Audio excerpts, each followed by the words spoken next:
Mason, how you doing? Doing well, Geoff. Well, Mason, it's a little rainy day outside today, so we're going to come in the office and we're going to talk about the mental side of the game. And before we get going, I wanted to see what you thought of the mental side of the game and what you think during a round or during a practice session. Well, I mean, the farther you go along in the game, I mean, the more and more important it becomes. I mean, through the lessons, I mean, you've shown, and I've seen that I'm capable of playing at the level that I want to play, but I just have to be able to stay out of my own way, so I can keep a round going, or maybe if I have a bad hole or something like that, still keep going. So let me ask you this, Mason. When you say staying out of your way, do you think you're thinking too much around the golf course? Probably. I might think, well, I mean, I found myself doing this a little bit more lately is I'm thinking about the wrong things. Okay. So what would we consider the right things? Staying focused in my pre-shot routine. Okay. Like we've done on the range, we've done it a lot on the range. Being able to not get down on myself, or to just keep going through the process, not being so results oriented.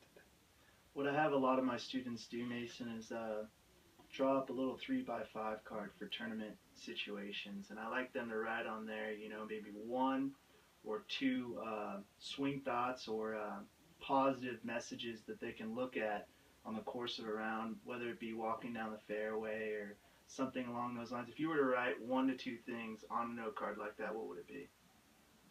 Right now, it'd probably be commit to your shot and let go. If I had to write 2 things really short, I mean, I think that's 2 things that I could work on and focus on. Now, moving forward, I do want to do that from now on, is have you referring back to that note card to kind of not distract yourself from your own thoughts, but almost center yourself and realize what our focus is intended for that particular round. But moving forward, you talked about committing to your shot. Do you have any sense of imagery when you play? I mean, do you see ball flights? Do you pick, the shot that sets up best in your mind? I try, yeah, exactly. I mean, I try to.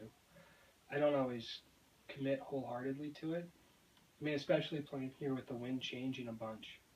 They can be blowing hard for a couple seconds and then die off.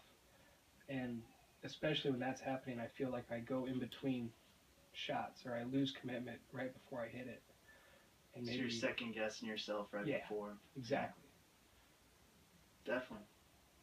Well, I mean, a lot of the best players in the world struggle with that kind of thing, Mason. I mean, it's not something we're ever going to lose, but it's something we can get more confident with, is our club choice and realizing what types of swings are going to produce the yardages we need, and just building that repertoire of shots.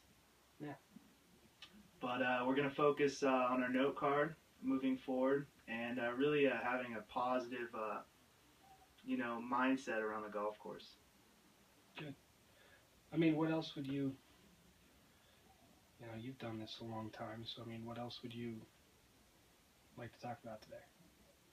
As far as the mental game. Well, see, there we go. That's a perfect place to end it. I was like wrapping it up, you motherfucker.